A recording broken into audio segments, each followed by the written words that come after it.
Hey everyone, Chris here. Thanks for checking out the podcast. If you're enjoying it and learning something along with us, please consider becoming a supporting patron at patreon.com/ateachershistory. Or you could leave a rating and review on iTunes. It would be a huge help. If you'd like to raise your hand and participate along with us, you can find us on Facebook, Twitter, @ateachershistory, or shoot me an email, chris@ateachershistory.com. All right, let's get on to the next episode.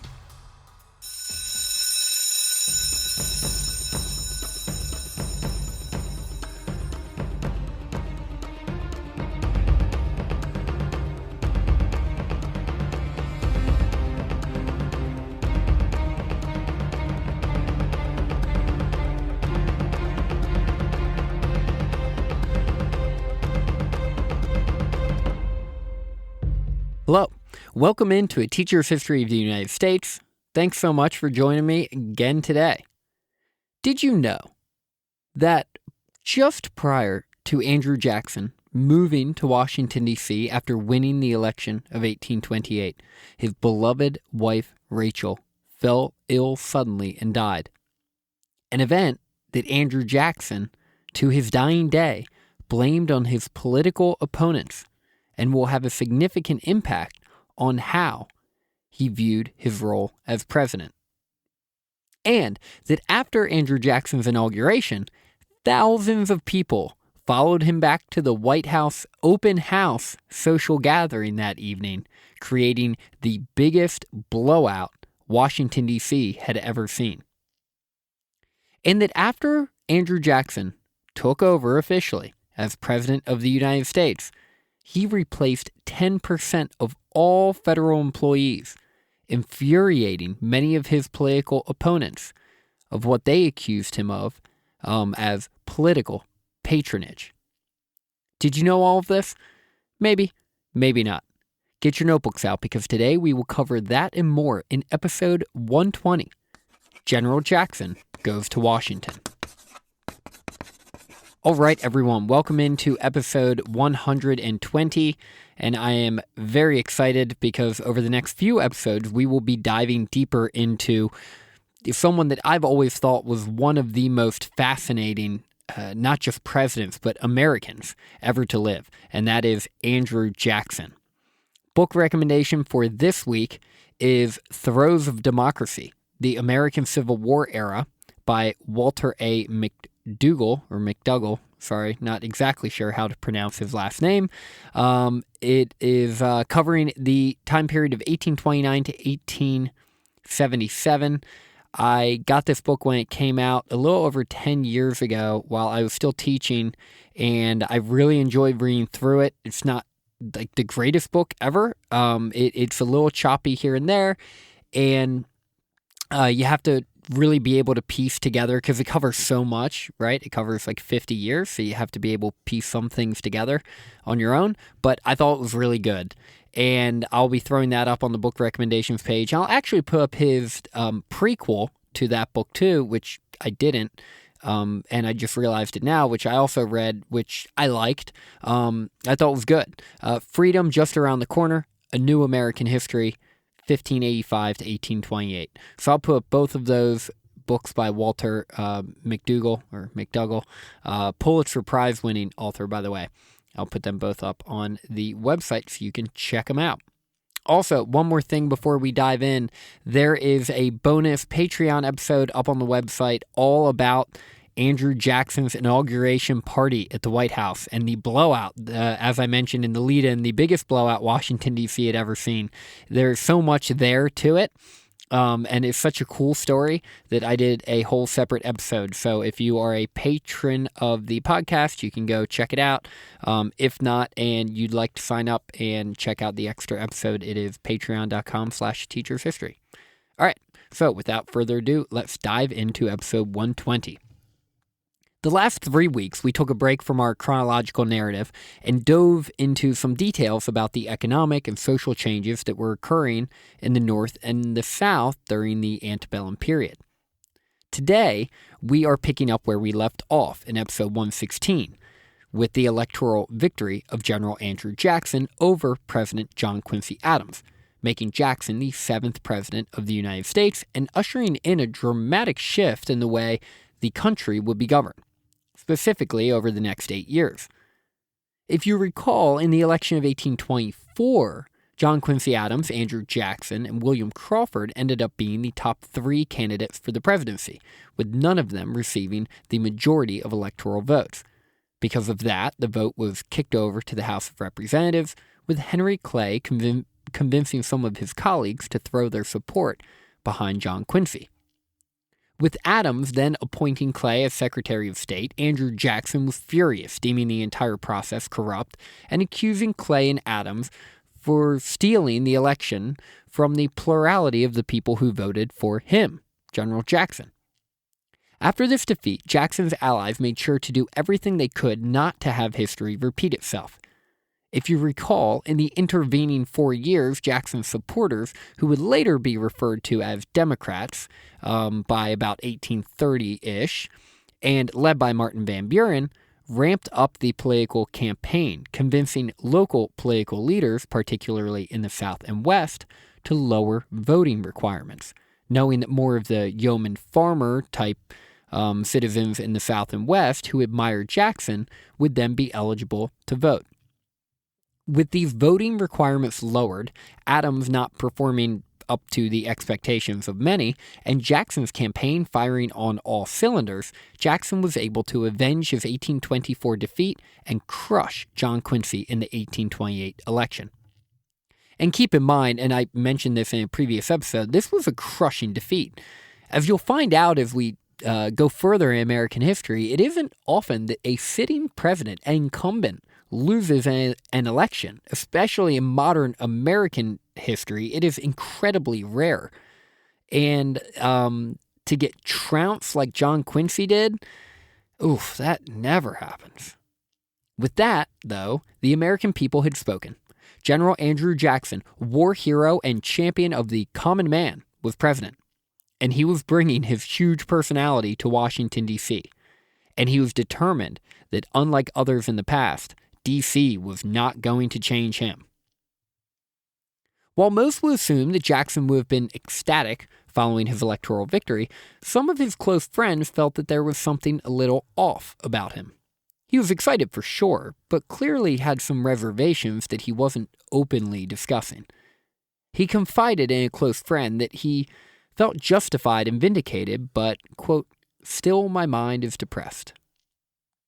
But as word began to spread around the country and congratulatory notes poured into the Hermitage, which was his plantation, his attitude began to change. A bit. He was proud of his victory and grateful that he and Rachel had made it through such a slanderous campaign. Reflecting back on this time in his life, it was clear that Jackson's self-described depression was his concern about how his wife Rachel would respond with the idea of moving back to Washington, D.C. If you recall, when Jackson retired from the Senate, Rachel more or less said she would be happy to never have to go to Washington, D.C. ever again. Well, now she was going to have to live there full time for at least the next 4 years and potentially the next 8. And this time, she won't be a senator's wife, but she will be First Lady, which is a position of considerably increased scrutiny. And this surely wasn't lost on Andrew Jackson.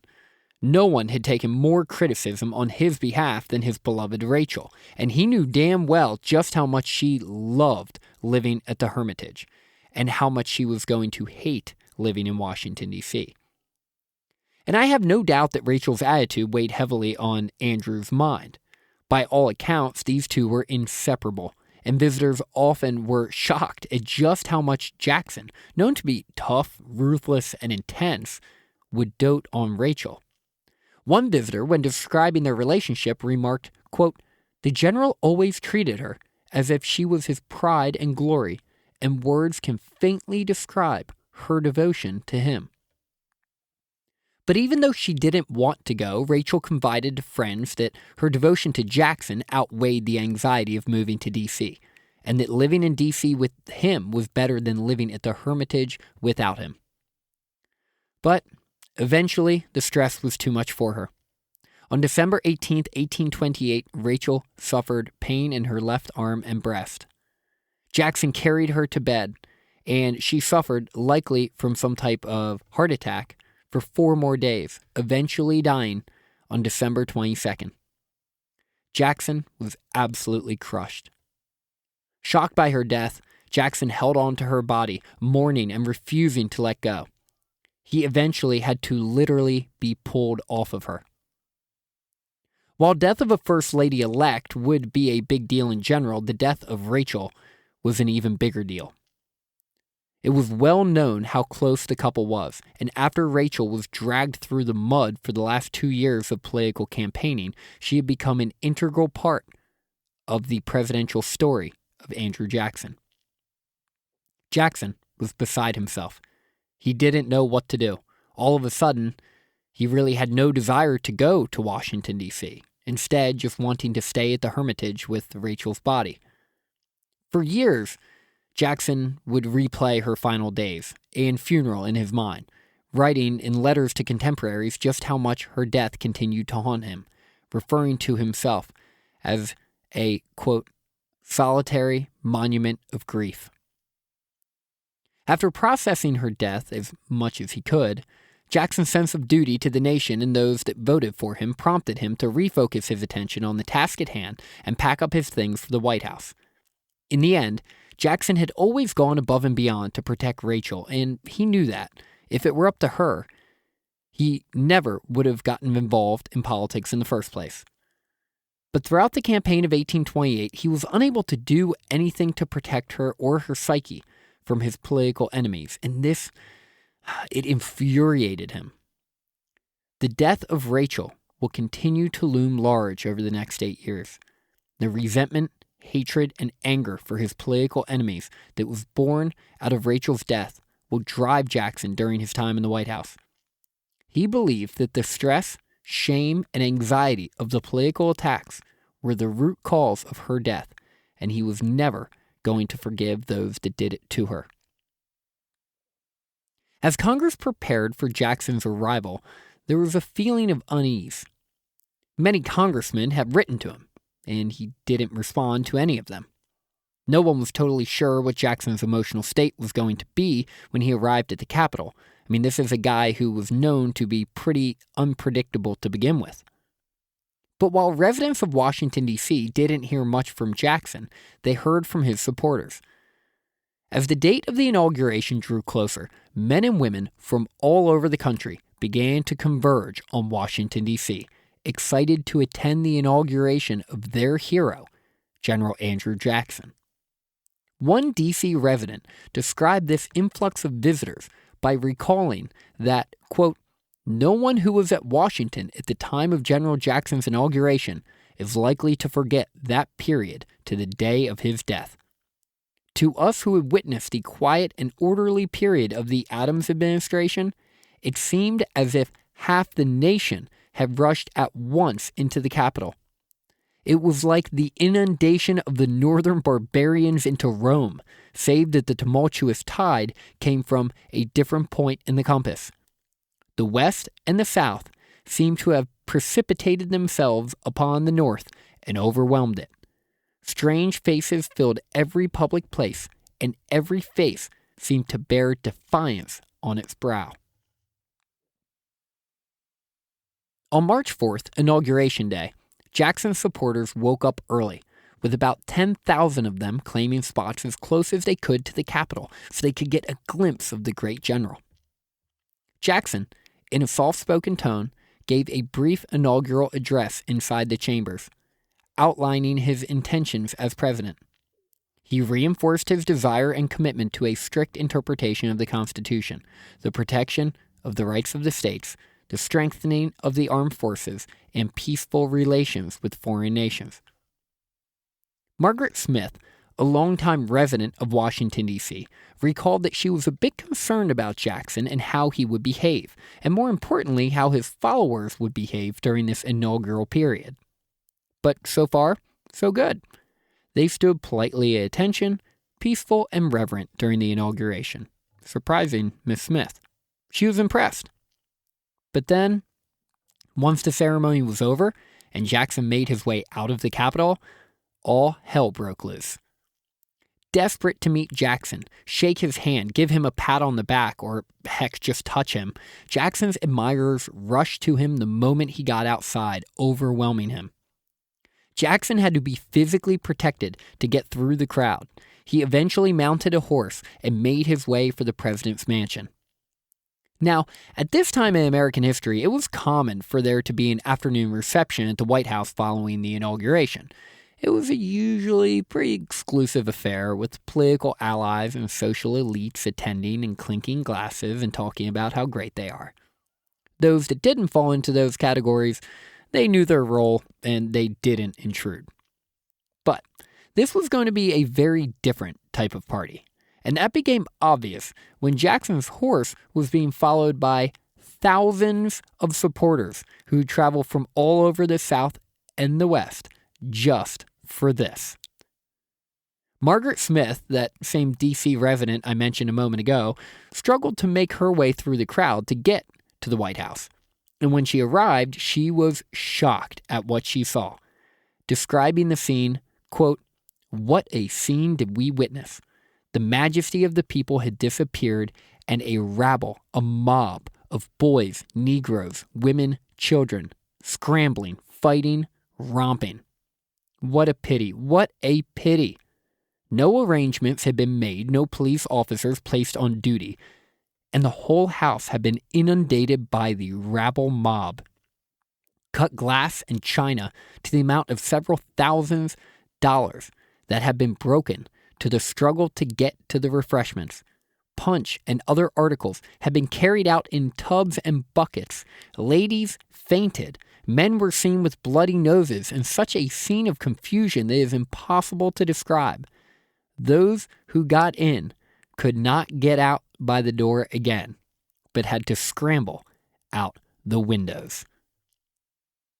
Andrew Jackson himself was overwhelmed and exhausted. It is said that Jackson shook over 10,000 people's hands that day, and whether or not that's true, he was exhausted nonetheless, sneaking away from the party to relax in a hotel room, since his house was, well, at that moment, full of drunk, violent people. As I mentioned in the opening to this episode, there's a bonus pod episode up on the Patreon page where I go into much more detail about Jackson's inaugural party. It was quite the experience. Naturally, those that were already concerned about what a Jackson presidency would look like took the opportunity to confirm their fears that this uncouth general would be changing the presidency and in turn Washington, D.C. for the worse. Jackson's following was, by his opponents, nicknamed King Mob, after the scene that they left behind on Inauguration Day. But even with his detractors, one thing was very clear. The people were behind Andrew Jackson. Margaret Smith admitted as much, saying that, quote, "It was the people's day and the people's president, and the people would rule." But after things calmed down from the White House blowout, Jackson turned his attention to achieving what he was voted into office to achieve. In his mind, and the mind of many of his supporters, liberty, freedom, and the American spirit had been trampled upon by the overreaching and corrupt Federalist, or should I say, former Federalist, like President John Quincy Adams. And keep in mind, tension in D.C. was high at this time. This was a peaceful transition of power, of course, as all have been in United States history, but not a really civil one. Jackson was still furious at his political opponents for what they did to him in 1824 and what they did to Rachel in the campaign of 1828. There was no confusion on how Jackson planned on running the country. He was going to tear things down and not give a damn about what his opponents thought.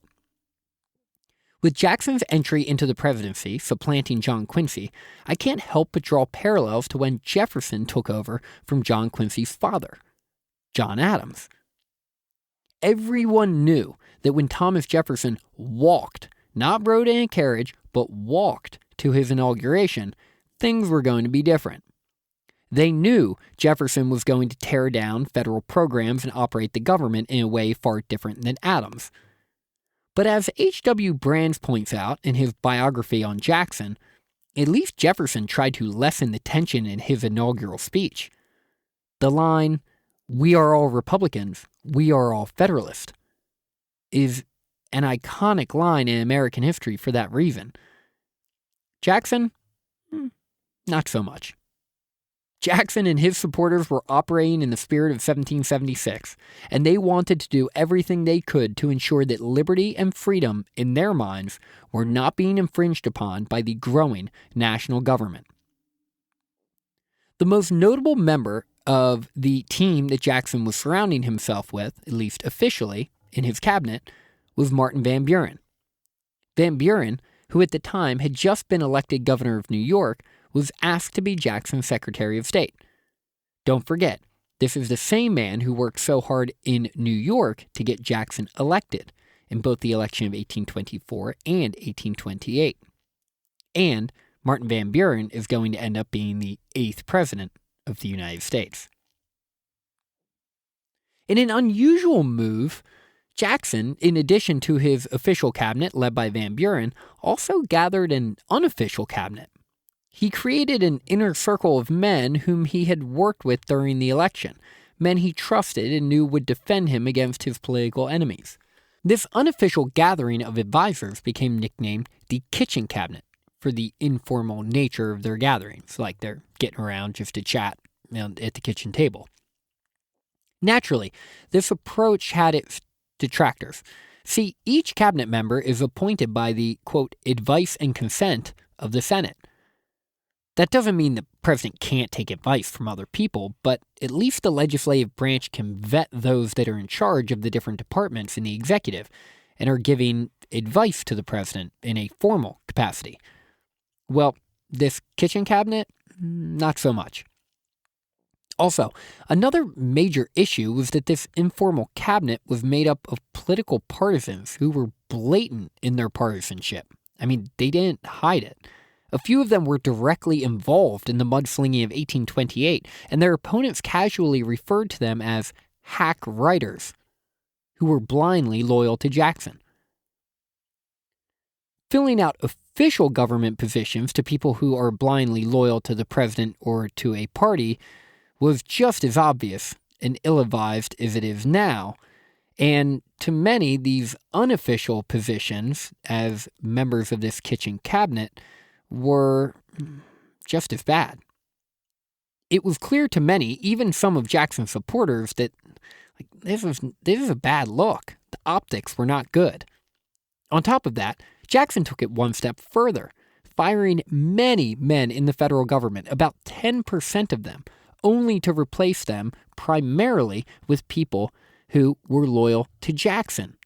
And to some of his critics, were loyal to Jackson more than they were loyal to the United States. Thomas Ritchie, a supporter of Jackson and one of the leading journalists in the United States at this time, complained to Secretary of State Van Buren about Jackson's behavior, asking him, quote, "What is reform? Is it to turn out of office all those who voted against him or who decently preferred Mr. Adams? Or is it not rather those who are incapable of discharging their duties? The drunken, the ignorant, the embezzler.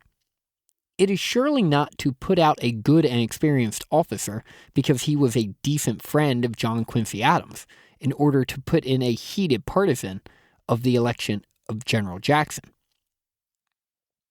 This pattern of political patronage, or the spoil system, as it became known, that Jackson was clearly establishing, was a direct contradiction to many of his campaign promises.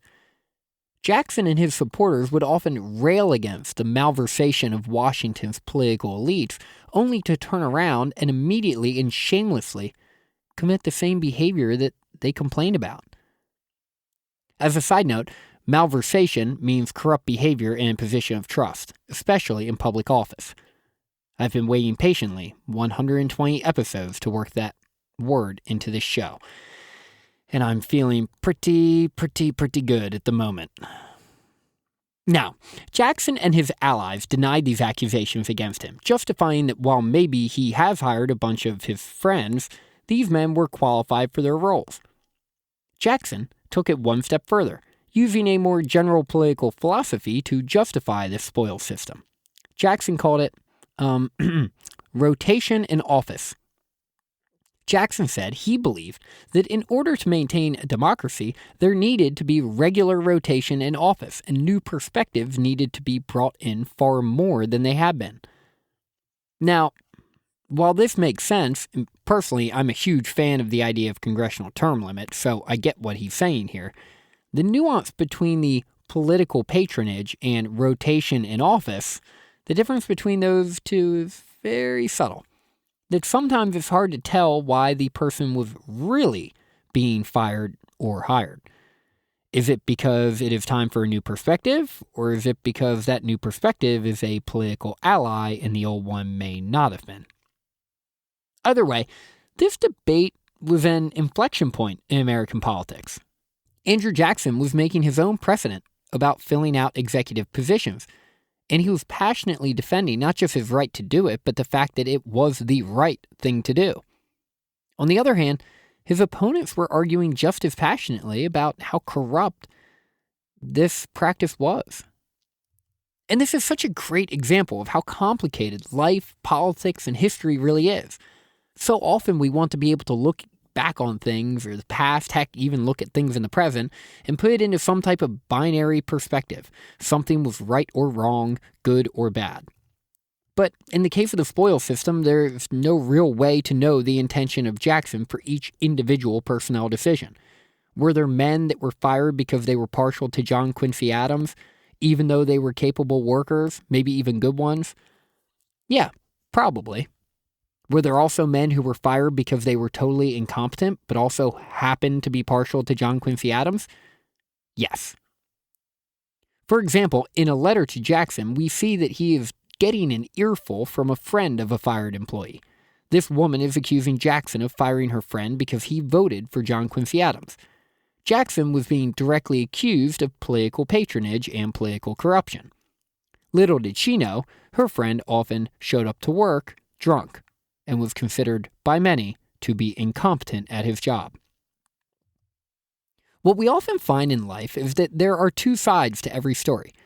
Jackson responded respectfully to this woman in his letter, and he stood firm on his convictions. Now, the bigger impact of this purge of federal employees? Fear and anxiety.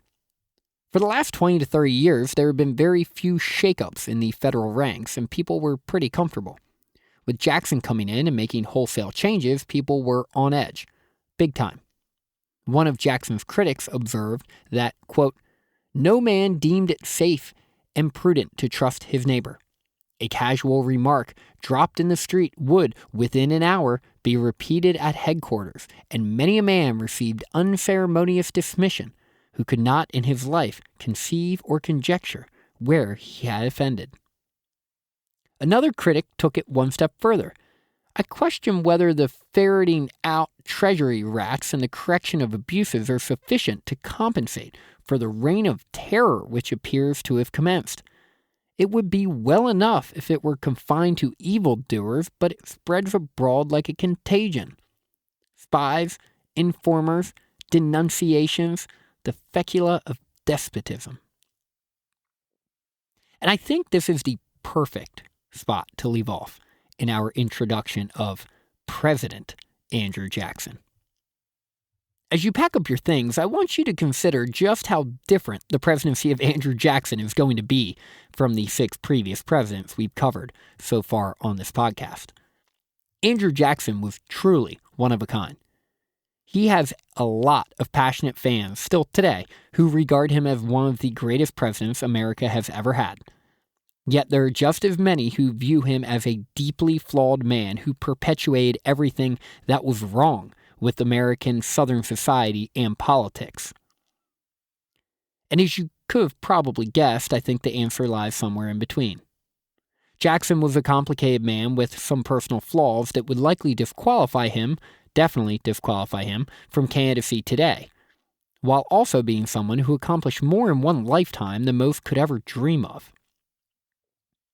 While we will be diving into the nuances of Jackson in future episodes, the one character trait that took center stage during the spoils system crises, and one that will continue to define his presidency, was once Jackson made up his mind that something was the right thing to do.